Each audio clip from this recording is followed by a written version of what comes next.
tarde, pessoal. Como se fosse uma trilogia da nutrição no câncer, então a gente vai abordar neste momento, nos próximos 40 minutos, algumas questões sobre a prática profissional de nutrição no paciente que tem câncer e ao mesmo tempo o diabetes, já que é realmente um desafio em acompanhar e cuidar desse paciente em específico. As minhas qualificações apresentadas novamente, lembrando que essa web palestra, melhor dizendo, ela foi baseada em alguns relatórios virtuais, teóricos, mas ao mesmo tempo coloco bastante coisa da experiência profissional no CEPOM, já que a literatura sobre o tema é escassa. Programei para os próximos 40 minutos algumas breves questões sobre a relação entre diabetes e câncer, quais são as principais dificuldades no manejo do diabetes durante o tratamento oncológico, alguns cuidados e condutas para minimizar as complicações da hiperglicemia durante o tratamento oncológico e, por fim, um cuidado do diabetes através da alimentação. Bom, caracteriza-se o diabetes como uma doença crônica, atualmente, claro, que tem como principal característica a hiperglicemia, ou seja, a elevação do açúcar, em outros termos mais leigos, no sangue, né? A glicemia, a glicose no sangue. É dividido em dois tipos, o diabetes tipo 1 é uma situação que normalmente acomete na primeira infância, crianças. Trata-se de uma doença autoimune, onde há destruição pelo próprio sistema imunitário do indivíduo das células beta-pancreáticas, que são as células produtoras de insulina.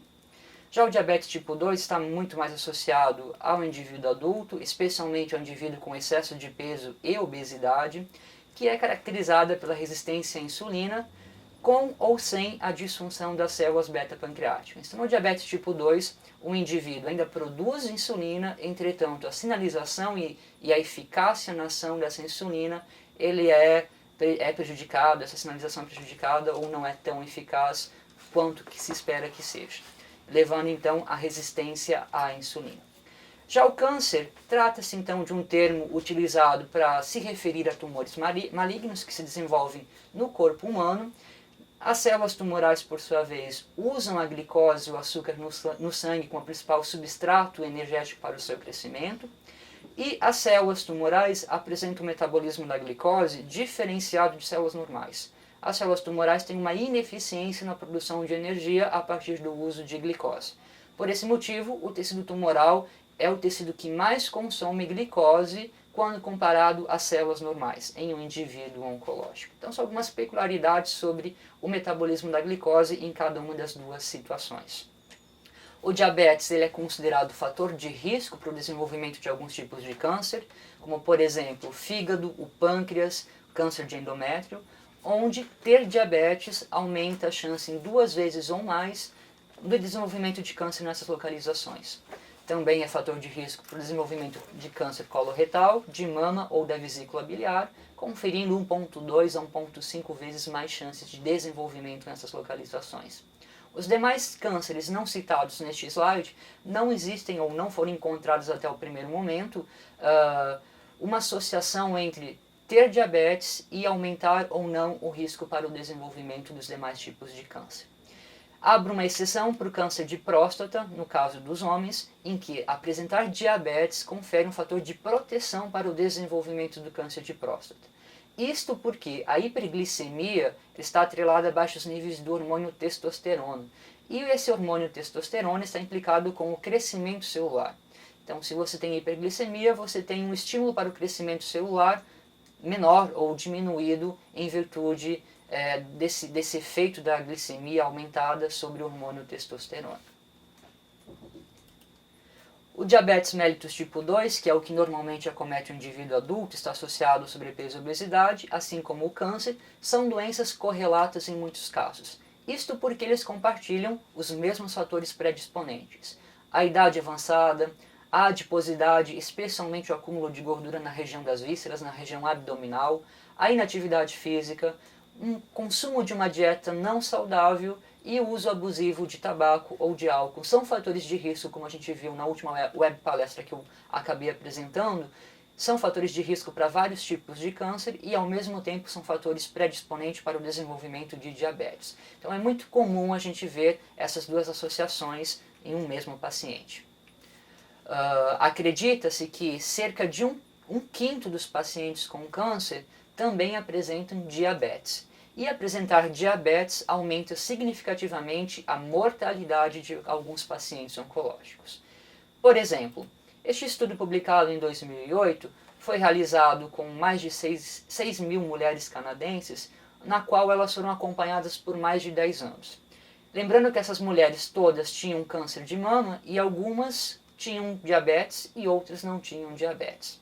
No gráfico que vocês podem observar, existe uma linha vermelha. Essa linha vermelha representa a taxa de sobreviventes de mulheres com câncer de mama e que tinham diabetes, e a linha azul, a taxa de sobreviventes em até 10 anos das mulheres com câncer de mama, porém sem diabetes. E nós podemos observar que existe realmente uma menor taxa de sobrevivência naquelas mulheres com câncer de mama e com diabetes. Então a conclusão desse estudo mostrou que ter diabetes aumenta a mortalidade de pacientes com câncer de mama em até 40%.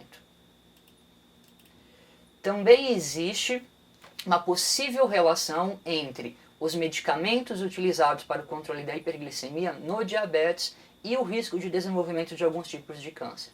Entretanto, essa relação não é completamente elucidada, necessita-se de mais número de estudos para mostrar realmente essa relação.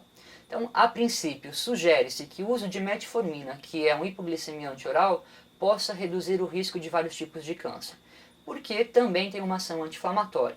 E a ação anti-inflamatória acaba impactando no risco de desenvolver alguns tipos de câncer. Em contrapartida, o uso de insulina exógena pode aumentar, em alguns estudos mostrou uma relação de aumento no risco de vários tipos de câncer. Em outros estudos, essa relação não foi observada.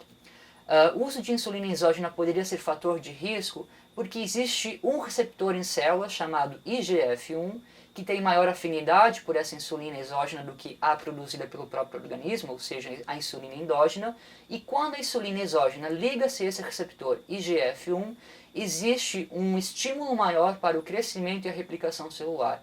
Então, se uma célula já encontra-se geneticamente alterada, podendo levar ao desenvolvimento de um câncer, a insulina endógena, ao se ligar ao IGF-1, poderia estar estimulando a replicação dessa célula defeituosa e realmente o desenvolvimento de uma massa tumoral. Bom, isso a princípio é uma sugestão, não é uma comprovação, então há necessidade de mais números de estudos para poder comprovar essa relação entre o uso de insulina exógena e o risco de alguns tipos de câncer. Vimos até então em que diabetes pode ser o fator de risco para alguns tipos de câncer, mas o diabetes ou a hiperglicemia também pode ser consequência de determinados tipos de câncer, como por exemplo o câncer pancreático, onde há a disfunção das células produtoras de insulina, células beta-pancreáticas. Ou ainda ele pode surgir como efeito adverso do tratamento oncológico. Bom, quais são as dificuldades no manejo do diabetes nos pacientes oncológicos, nos pacientes que apresentam câncer? Então são diversos os desafios no tratamento desse paciente oncológico que apresenta o diabetes mellitus. Então esses pacientes apresentam desafios únicos para o estabelecimento do tratamento antineoplásico a ser seguido. Então se o paciente apresenta diabetes a longo prazo, que não foi adequadamente tratado, descompensado, ele pode apresentar complicações de origem renal, cardíaco, até mesmo neuropática no momento do diagnóstico do câncer. E quando no estabelecimento do tratamento, especialmente se for o tratamento quimioterápico, a grande maioria dos fármacos quimioterápicos também implicam em toxicidade hepática, cardíaco-neuropática. Então pode agravar essas complicações. Então, essas complicações, quando presentes pré-existentes ao tratamento ou que são exacerbados pelo tratamento oncológico, vão implicar justamente na eficácia desse tratamento. Então será necessária a redução da dose do fármaco quimioterápico, pode haver limitações do protocolo de tratamento mais eficazes ou até mesmo impedir que tratamentos combinados sejam feitos. Isso acaba impactando realmente no prognóstico e na sobrevida do paciente oncológico. Além disso, vários tratamentos combinam o uso de fármacos quimioterápicos com o uso de glicocorticoides, que são fármacos esteroides. O uso de glicocorticoides leva ao aumento da glicemia, resistência à insulina, aumento da produção endógena de glicose e diminuição da secreção e da produção de insulina. Para se ter noção do impacto do uso de glicocorticoides sobre o metabolismo da glicose, esse estudo avaliou 39 mulheres não diabéticas recém-diagnosticadas com câncer de mama e que foram submetidos a 6 ciclos de protocolos quimioterápicos para o tratamento do câncer de mama. 18 mulheres receberam o protocolo FEC e 21 mulheres receberam o protocolo FEC mais docetaxel. Lembrando que o intervalo de tempo entre cada protocolo quimioterápico foi de 21 dias. Antes de cada ciclo do protocolo FEC, as mulheres receberam 8 mg de dexametasona oral, que é um glicocorticoide. As que receberam docetaxel também receberam 8 mg de glicocorticoide oral 24 horas antes, 12 horas antes e imediatamente antes da infusão do fármaco quimioterápico. Esse protocolo é bastante comum em infundir previamente a quimioterapia glicocorticoide justamente para reduzir os efeitos adversos do tratamento quimioterápico. E foi avaliado a glicemia de jejum em 4 momentos, de acordo como a gente pode observar na tabela seguinte, sendo que foi avaliado então a glicemia de jejum antes de qualquer infusão de glicocorticoide da quimioterapia, na segunda coluna dessa tabela. Na terceira coluna nós temos os valores médios de glicemia de jejum logo após a administração oral de dexametasona, porém antes da quimioterapia. Na quarta coluna, a glicemia de jejum após a administração de glicocorticoide e do fármaco quimioterápico. E na quinta e última coluna, os valores de glicemia de jejum após 10 dias da quimioterapia, do ciclo de quimioterapia. Nós podemos observar que no momento basal, na segunda coluna, antes do ciclo, designado essa coluna, os valores de glicemia, os valores normais variam de 60 a 100 mg por decilitro, e todas as mulheres envolvidas no estudo realmente apresentavam um valor, se não próximo, dentro dessa faixa de normalidade. Com apenas a administração de glicocorticoide antes do fármaco quimioterápico, da terceira coluna, nós podemos observar, especialmente a partir do quarto ciclo, que houve um aumento significativo na glicemia de jejum dessas mulheres, somente com o uso de 8 mg de glicocorticoide previamente à quimioterapia. E que esse valor de glicemia também era aumentado, porém de não tão intenso quanto o efeito da dexametasona, quando o fármaco quimioterápico também era infundido. E ainda persistia uma glicemia elevada, especialmente após o quarto ciclo quimioterápico, 10 dias após a realização da quimioterapia. Então, tomando os valores de referência individuais de cada mulher, o estudo observou que antes do primeiro ciclo de quimioterapia, nenhuma das mulheres tinha intolerância à glicose ou então o diabetes mellitus. Porém, com a progressão dos ciclos, 6 mulheres desenvolveram intolerância à glicose e 8 tinham níveis dentro da faixa diabética, ou seja, a glicemia de jejum estava maior que 200 mg por decilitro após o quinto ciclo de quimioterapia. Então a gente observa um evidente impacto do uso de glicocorticoides, bastante comum no paciente oncológico, sobre o metabolismo da glicose. Além disso, o uso de terapia nutricional oral, enteral ou parenteral, justamente porque o paciente não tem condições de ingerir a quantidade necessária de energia, macro e micronutrientes, então é prescrito suplementos alimentares, independente da via de administração, e esses suplementos, quando não prescritos adequadamente, podem implicar em uma hiperglicemia, que pode ser exacerbada por infecção coexistente, a utilização justamente de glicocorticoides ou a própria resposta da doença, pode levar a um metabolismo alterado da glicose. E se essa hiperglicemia não for tratada, nós teremos complicações que acabariam impactando na qualidade de vida e no prognóstico deste paciente oncológico. Também temos os efeitos colaterais da quimio e da radioterapia, como por exemplo náuseas, vômitos, diarreia, perda de apetite e alteração do paladar, que são bastante comuns nesses pacientes, e apresentando esses sintomas, o paciente passa a não consumir quantidades adequadas de nutrientes. Então torna difícil o controle glicêmico nesses pacientes. Então a gente viu que são diversos os fatores que podem agravar a hiperglicemia ou descompensar o diabetes, descontrolar o diabetes durante o tratamento oncológico. Então quais seriam os possíveis cuidados e condutas para minimizar essas complicações do diabetes durante o tratamento? Então primeiro, o paciente com diabetes ele deve ser cuidadosamente monitorado antes e durante a quimioterapia. Todas as decisões de tratamento devem ser baseadas no quadro clínico do paciente, considerando que qualquer alteração da dose, tempo de administração ou a substituição por um agente quimioterapêutico alternativo pode comprometer os resultados, reduzindo a taxa de resposta ao tratamento e a sobrevida. Bom, isso quer dizer que o seu paciente já chega com complicações. Essas complicações vão impactar em um tratamento diferenciado, justamente para não agravá-las, e esse tratamento diferenciado pode não ser tão eficaz quanto um tratamento inicialmente programado, mas porém não implementado em virtude das complicações que o paciente diabético possa apresentar. Todos os pacientes devem ser rastreados para a presença de diabetes antes de iniciar a terapia com glicocorticoide e devem ser rotineiramente monitorados. Deve-se prescrever os glicocorticoides ou esteroides em doses múltiplas, então pequenas doses ao longo do dia, ou então administrar a dose diária total via intravenosa ao longo de 24 horas, quando possível via bomba de infusão. Então o impacto sobre a glicemia seria um pouco reduzido, um pouco menor, se fosse prescrito dessa forma o uso de glicocorticoides durante o tratamento. Se o paciente antes do tratamento já tenha diabetes e já faça uso de hipoglicemiantes orais, então quando eles estiverem em tratamento esteroidal, justamente por causa do tratamento oncológico, pode ser que o uso e mesmo o ajuste do hipoglicemiante não seja suficiente para controlar a glicemia. Talvez será necessário a prescrição de insulina durante o tratamento com glicocorticoide nesse paciente.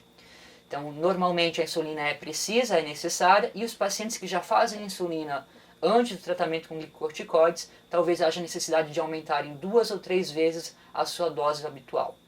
As doses de insulina devem ser planejadas ao longo do dia, conforme a necessidade e enquanto houver a terapia de glicocorticoides.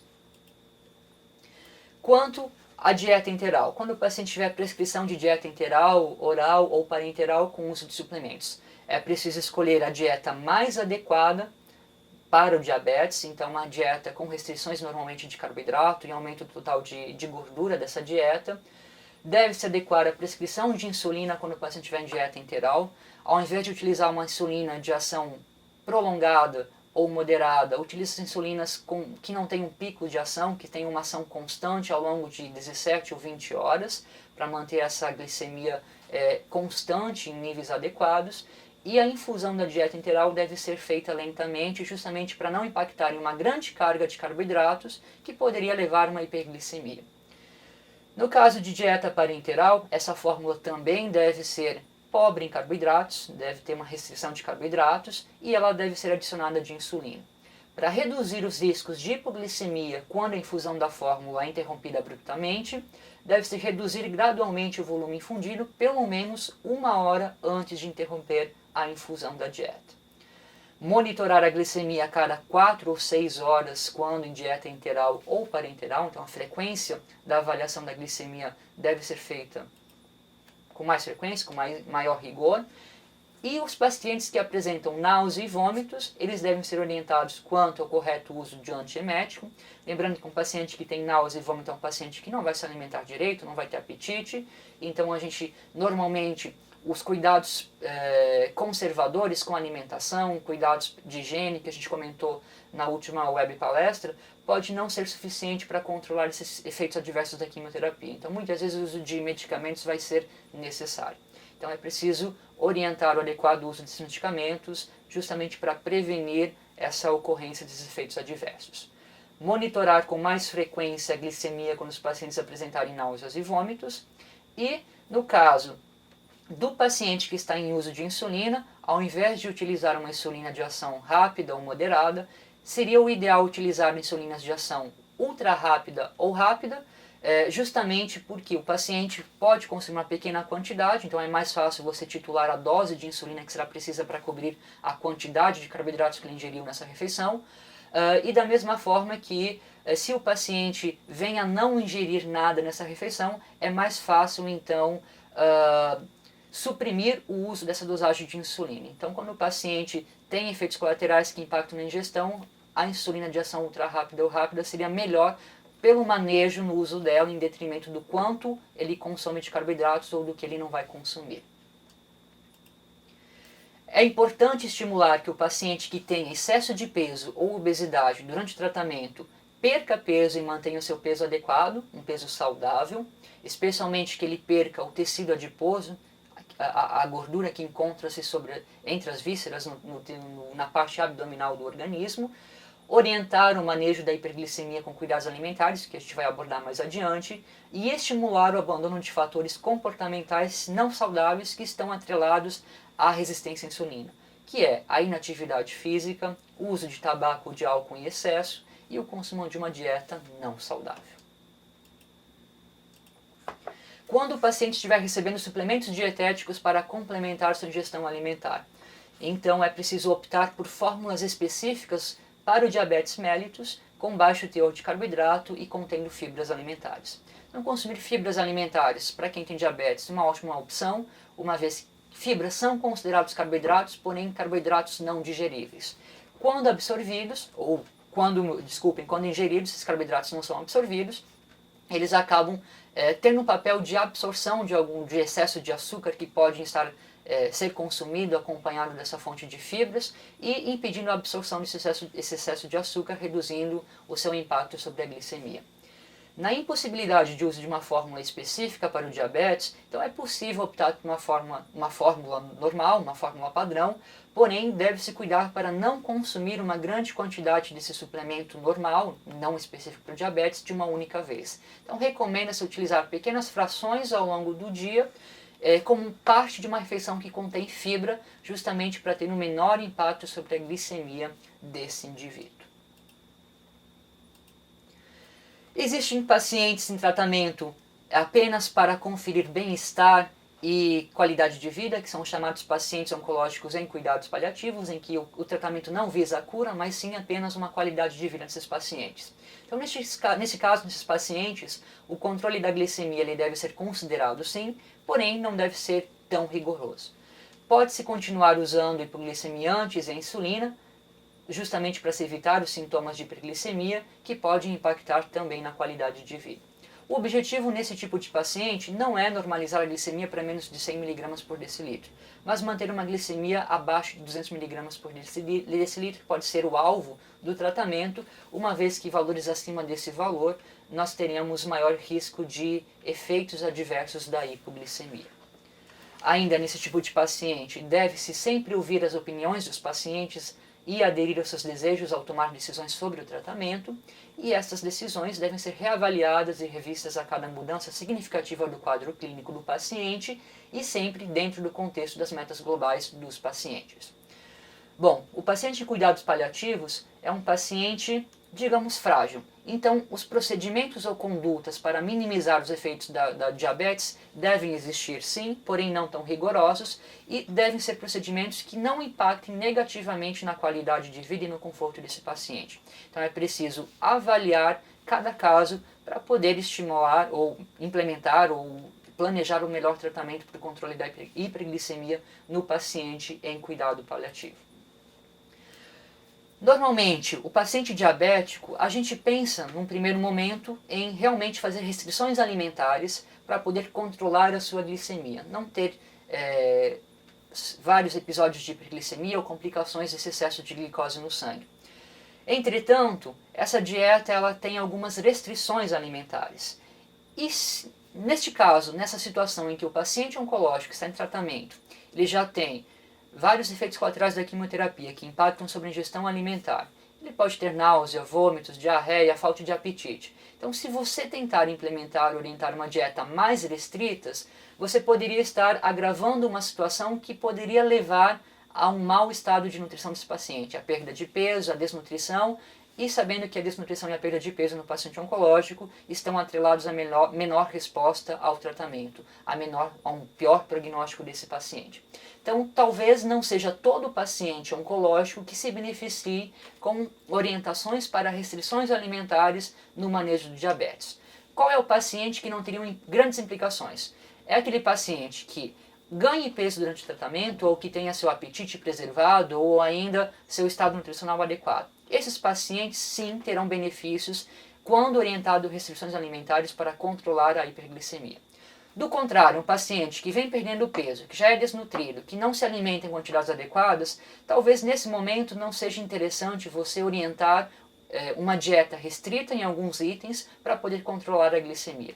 Por quê? Porque a pequena quantidade, mesmo que seja de um açúcar que ele irá consumir, pode não ser suficiente para ter um grande impacto sobre a glicemia. Mas para o estado nutricional dele pode ser interessante. Então a gente deve avaliar cada caso para poder definir qual é a melhor situação de orientar o manejo nutricional do diabetes. Então, como resumo, os principais pacientes que eu poderia implementar esse manejo nutricional do diabetes são os pacientes que não estão em risco nutricional durante o tratamento, que ganham peso e que justamente têm apetite preservado, que conseguem alimentar-se adequadamente. Então, nesses casos, vale a pena investir em orientações para o controle dietético. Quais são as ações das equipes de atenção básica à saúde nessa situação? Eu coloquei alguns pontos, como por exemplo, contribuir com a monitorização e o manejo do diabetes durante o tratamento oncológico. Então, orientar o paciente como avaliar a glicemia, orientar a necessidade de fazer constantemente a avaliação da glicemia durante o tratamento, orientar o uso de insulina ou até mesmo ajustar as doses dos medicamentos hipoglicemiantes ou insulínicos que esse paciente vem fazendo uso. É interessante que toda vez que o paciente receba uma visita da equipe de saúde ou for até a UBS para fazer qualquer procedimento, que seja avaliada a glicemia desse paciente e que essa glicemia seja registrada, para posteriormente apresentar ao seu médico, oncológico ou não, para poder ajustar melhor as doses dos medicamentos para controlar a glicemia. E se o paciente oncológico apresente algum sinal ou sintoma que impacte no seu estado nutricional, na sua ingestão alimentar, é interessante orientá-lo quanto ao manejo desses sinais e sintomas, ou através de tratamentos conservadores, como hábitos, estilos de vida e alimentação, ou ainda através do uso de medicamentos. Agora a gente vai entrar na questão de como cuidar com a alimentação do paciente diabético. Lembrando que essa parte ela é baseada na última diretriz da Sociedade Brasileira de Diabetes de 2014 e 2015. De acordo com a diretriz, o paciente que tem diabetes, ele deve incluir na sua dieta fontes alimentares de ácidos graxos ômega 3, uma vez que esses ácidos graxos reduzem triglicerídeos e melhoram a sensibilidade à insulina. Então, reduzem a resistência à insulina em pacientes que fazem uso de ômega 3. Além disso, o paciente que faz uso de ômega 3 durante o tratamento oncológico tem um corpo de evidências científicas que mostra que há benefícios em melhorar o tratamento oncológico, a eficácia, o paciente não perde peso, preserva seu estado nutricional e tem uma eficácia melhor do fármaco quimioterápico quando associado ao uso de ômega 3 durante o tratamento oncológico. Então, quais são os alimentos fontes de ômega 3? Peixes, especialmente salmão, sardinha, cavalo-arenque, que são peixes com um alto teor de gordura, ou então suplementos dietéticos à base de óleo de peixe, são fontes de ômega 3. A recomendação seria ingerir pelo menos 2 vezes por semana ou mais conforme a disponibilidade. É importante consumir alimentos fontes de fibras alimentares em todas as refeições. Então, são fontes de fibra, frutas, sempre com casca e bagaço quando possível, verduras, hortaliças, aveia, grão de linhaça, etc. Grãos integrais, alimentos integrais, são fontes de fibras alimentares. As fibras, elas reduzem a absorção de carboidratos, fazendo com que haja menor resposta glicêmica ao conteúdo de carboidratos dessa dieta quando há presença de fibras na mesma refeição ou na dieta desse indivíduo. Deve-se evitar o consumo de gorduras de origem animal, que são gorduras saturadas, e também a gordura trans, presentes em produtos de origem industrializado, como por exemplo margarina, sorvetes, uma vez que gordura saturada e gordura trans aumentam o potencial inflamatório e a inflamação, por sua vez, reduz a sensibilidade à insulina, agrava a resistência à insulina. Então é preferível o uso de óleos vegetais ao invés de gorduras de origem animal. Evitar bebidas açucaradas, como refrigerantes, sucos puros coados, mesmo sendo um suco extraído da fruta, o ideal é não tomar puro, o ideal é você consumir a fruta in natura, e o bastante comum que eu vejo em alguns pacientes diabéticos é comer uma ou duas frutas ao mesmo tempo. Então o ideal é não extrapolar na quantidade de carboidratos de uma única refeição. Então deve sim comer frutas, porém essa quantidade é restrita a uma porção ou 2 porções por vez. Mas ao longo do dia a gente deve consumir de 3 a 5 porções de frutas diariamente. Também deve-se evitar sucos concentrados, industrializados, em virtude da grande quantidade de açúcares que vão impactar rapidamente na glicemia desse indivíduo diabético. deve-se evitar grandes quantidades de alimentos concentrados em carboidratos, mesmo não sendo produtos açucarados ou preparações que vá açúcar, como por exemplo farináceos ou tubérculos, não se deve consumir grande quantidade de uma única vez. A gente deve considerar, quando a gente trabalha com pacientes diabéticos, um termo chamado índice glicêmico, que diz respeito à velocidade com que o consumo de um carboidrato tem em aumentar a glicemia, comparado com o pão branco, que seria a sacarose, melhor dizendo, que seriam mais de maior índice glicêmico, mas hoje se trabalha muito com a carga glicêmica, quer dizer, o tipo de carboidrato, se eleva ou não rapidamente a glicemia e a quantidade desses carboidratos presentes nesse alimento. Então, tubérculos normalmente têm uma baixa carga glicêmica, mas um excesso de tubérculos como batata, aipim, de uma única vez, pode ter um impacto na glicemia significativo, apesar de ter a elevação um pouco mais demorada, porque é de baixo índice glicêmico. Então não se deve consumir grandes quantidades de alimentos, fontes de carboidratos de uma única vez. Uma dica bem prática para o almoço e jantar, você divide o seu prato em 4 quadrantes, faz uma cruz central nesse prato, e você vai destinar um quadrante deste prato para a porção de carboidrato, que pode ser o arroz, pode ser a massa, polenta, batata, aipim. Lembrando que a altura dessa porção, desse quadrante, não deve ultrapassar a borda do prato, e deve ser uma borda rasa. Então nós temos uma quantidade controlada de consumo de carboidrato por refeição. Não deve se extrapolar, independente da fonte, se é açucarado, doce ou não. Também deve-se fracionar a dieta em 6 refeições ao dia, não ficar muito tempo em jejum, no máximo 3 horas em jejum, preferir sempre as versões integrais dos alimentos porque apresenta maior quantidade de fibra, ou então existe um grupo de alimentos chamado diet, que é específico para alguns são específicos para o paciente diabético, em que há substituição de açúcar por um outro ingrediente. Então esses poderiam ser utilizados pelo paciente diabético para ter um manejo melhor da sua glicemia. Comer pequenas refeições ao dia, não exagerar na quantidade de uma única vez, e todas as refeições devem possuir alimentos fontes de carboidrato. Uma outra opção para substituir o açúcar, já que é um produto de alta carga glicêmica e índice glicêmico, é usar adoçantes ao invés de usar açúcares. Ainda deve-se evitar o consumo de álcool e, quando for beber, limitar o consumo de uma dose de aproximadamente 15 gramas de álcool, e esse consumo de álcool deve ser sempre acompanhado de alimentos fontes de carboidrato. Nunca consumir álcool isolado, porque você pode ter um efeito de hipoglicemia quando você consome uma quantidade excessiva de álcool, se não acompanhada de carboidratos. É importante ter uma alimentação variada e colorida. Quanto maior a variedade e coloração no seu prato, na sua alimentação, com certeza será maior a variedade de nutrientes que você está ingerindo no seu dia. E se o paciente fizer uso de metformina por um período longo, deve-se avaliar o risco de deficiência de vitamina B12, porque ela tem uma interação com essa vitamina, fazendo com que haja depleções dos estoques de B12 no organismo. Então é preciso avaliar através de exames laboratoriais os níveis de B12 para quem faz uso de metformina a longo prazo, e caso for constatado a deficiência dessa vitamina, deve-se tratar com doses terapêuticas. Da mesma forma, vitamina D e zinco são substâncias, são nutrientes que estão associados com o metabolismo da glicose normal.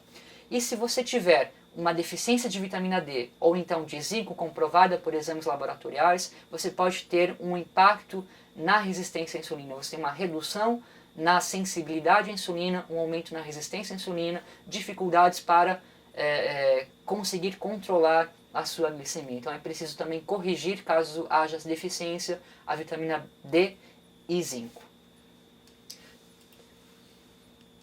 Todas essas informações sobre nutrição, além de outras informações importantes, estão baseadas e podem ser encontradas nessa diretriz da Sociedade Brasileira de Diabetes. Está de livre acesso na internet para todo mundo. Sugiro que façam bom uso desse documento, que é justamente para orientar a conduta no paciente diabético. Resumindo a nossa web palestra de hoje. Então, o paciente oncológico, que também apresenta diabetes, é um paciente que requer mais cuidado e mais atenção do que somente o paciente oncológico sem diabetes. O monitoramento da glicemia deve ser feito com mais frequência durante o tratamento.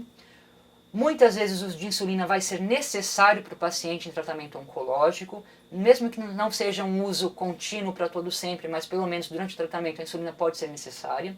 E os cuidados dietéticos, eles são importantes para controlar a glicemia, porém deve-se avaliar em cada paciente, cada caso, se realmente há necessidade de fazer grandes restrições alimentares para controlar a glicemia. Então lembro que a principal indicação para essas restrições e orientações nutricionais é o paciente que não tem um risco de desnutrição durante o tratamento, o paciente que tem um excesso de peso, tem um apetite preservado, consome uma boa quantidade de alimentos e que normalmente está em uso de glicorticoide. Então esse é um paciente em que a gente deve sim focar as orientações nutricionais para o controle da glicemia. Bom, a gente então termina a OAB Palestra. Agradeço a atenção de vocês e agora a gente está aberto para perguntas, dúvidas que ficaram durante a apresentação. Tubarão, eles pediram ali algumas alternativas ao uso da insulina com suplementação. No sentido, alguém pode esclarecer um pouco mais a pergunta? O Tubarão, se puder ali complementar a pergunta, eles estão... Por favor, porque normalmente não quer dizer que se há a prescrição de um suplemento alimentar, ele vai precisar de uma insulina. Tudo bem? É preciso avaliar, primeiro, qual é o suplemento que vai ser implementado. Tem fórmulas específicas que têm um baixo impacto sobre a glicemia. Então, neste caso, não há necessidade de você prescrever insulina ao mesmo tempo que haja a prescrição de um suplemento dietético. O que eu coloquei nos slides foi no intuito de mostrar que quando não prescrita adequadamente a dieta enteral ou parenteral, você tem um impacto significativo. E aí sim você pode utilizar a insulina para ajudar a controlar os níveis de glicemia associado ao consumo dessas dietas. E lembrando sempre que normalmente o paciente que tem uma indicação para sonda enteral ou então parenteral é um paciente em tratamento com várias complicações e provavelmente em uso de glicorticoide, que tem uma resistência à insulina aumentada. Então, neste caso, a insulina poderia sim ser utilizada como uma ferramenta para controlar a glicemia. Mas não é uma questão de sine qua non, se existe suplemento prescrito, eu preciso implementar a insulina. Não, é preciso avaliar realmente o tipo de dieta que você está prescrevendo, avaliar a glicemia desse paciente e se ele não conseguir controlar de outras formas, com hipoglicemiante ou com esse manejo nutricional, aí talvez haja necessidade de insulina, mas é preciso avaliar, não se pode tomar como regra prescrição de suplemento ao mesmo tempo da prescrição de insulina. Certo. Outra pergunta de Tubarão. Tirar carboidratos de alto índice glicêmico de vez não seria a melhor orientação para a reeducação alimentar séria? Normalmente a gente costuma fazer isso, recomendar o não consumo de alimentos de alto índice glicêmico. Antigamente acreditava-se que realmente o índice glicêmico era o que mais impactava sobre a glicemia, mas hoje se tem maior conhecimento da questão de nutrição associada ao diabetes e entende-se que a carga glicêmica é o principal fator que vai desencadear uma resposta hiperglicêmica ou não. A diretriz, por exemplo, a última diretriz, não fala em restrições de açúcares, e açúcar seria o de mais alto índice glicêmico. Grandes restrições, aliás. Existe sim uma restrição, mas ele pode estar presente em até 10% do total de carboidratos da dieta desse indivíduo. Então eu posso ofertar pequenas quantidades ao longo do dia de um alimento de baixo índice glicêmico, sem ter um grande impacto na glicemia desse indivíduo. O que eu não posso e a gente deve evitar é consumir grandes quantidades, seja de um carboidrato de baixo ou de alto índice glicêmico de uma única vez, porque eu posso ter um impacto importante na glicemia, porém em diferentes momentos de tempo. Enquanto o carboidrato de alto índice glicêmico vai ser imediatamente logo após, 30 minutos, 40 minutos, um de baixo índice glicêmico, mas com uma grande carga glicêmica, grande quantidade de carboidrato, pode ser atenuado para 1 a 2 horas posteriormente. Então, tanto de alto índice glicêmico como a carga glicêmica não devem ser consumidos em grandes quantidades de uma única vez, mas não há restrições totais de não consumi-los na dieta desses indivíduos, apenas cuidado com a quantidade. A última pergunta ali, Timbó. A relação entre o consumo de metformina e vitamina B12 ocorre também no paciente não oncológico? Sim. E aí se podem utilizar a suplementação de ômega 3 também no paciente não oncológico com os mesmos benefícios? Sim, existe uma interação entre o uso de metformina, independente de qual for o paciente, oncológico ou não, em que ele acaba redepletando os níveis de B12. Então é preciso você avaliar se existe uma deficiência através de exames laboratoriais ou não nesse paciente que faz uso desse medicamento. O uso de ômega 3 Normalmente ele é incentivado para o consumo, independente de ter alguma doença crônica ou não, pelos seus benefícios no organismo. Então qualquer paciente, mesmo não sendo oncológico, ele pode se beneficiar com o uso de ômega 3. Hoje a Anvisa, que é a Agência Nacional de Vigilância Sanitária aqui no Brasil, tem uma alegação de que o ômega 3 é um alimento funcional, ou seja, que tem compostos bioativos que trazem benefícios para a saúde, e a alegação para sua funcionalidade, ou biofuncionalidade, é de que o uso de ômega 3 reduz triglicerídeos em pacientes que têm triglicerídeos elevados. Então, neste caso, no caso do câncer e diabetes, o ômega 3 tem o intuito de ter uma ação anti-inflamatória, reduzir a resistência à insulina e, ao mesmo tempo, trazer benefícios no prognóstico do paciente oncológico associado ao tratamento. Porque existem corpos de evidências científicas que mostram esse benefício do uso de ômega 3. O paciente que não tem doenças crônicas, não tem hipertrigliceridemia, ele pode fazer uso de ômega 3. O que muda é a dosagem. Enquanto que no paciente oncológico a gente dá uma dosagem terapêutica para ter benefício, no paciente que não tem doença crônica, que não tem câncer, não tem diabetes, essa dosagem pode ser uma dosagem de prevenção, de profilaxia. Então, um consumo com alimentos é suficiente, não há necessidade de você suplementar na forma de suplementos do ômega 3, tá? Então, apenas o consumo na forma de alimentos, fontes como peixes com alto teor de gordura, salmão, sardinha, cavalo, arenque, seriam mais indicados para quem quiser prevenir do que tratar. Agora, o paciente que quer um tratamento com uso de ômega 3, primeiro, deve procurar profissionais capacitados que possam orientar para avaliar realmente se há benefício no uso de ômega 3 nessa situação ou não, e a dosagem deve ser prescrita de uma dosagem terapêutica. Então, quem quiser, o tema de ômega 3 é algo que eu trabalho no meu mestrado e meu doutorado, talvez seja pode ser tema de mais alguma palestra por aqui, uma vez que o ômega 3 hoje está implicado com vários benefícios à saúde, mas não deve se usar indiscriminadamente com qualquer dosagem, qualquer quantidade para qualquer situação, porque eu posso ter benefícios no uso de ômega 3, mas eu posso não ter. Malefícios, então quantidades excessivas também pode trazer malefícios, não só de ômega 3, mas de qualquer nutriente que você for suplementar, for orientar o consumo demasiado. Então deve-se sempre ter orientação capacitada para o consumo de ômega 3 também.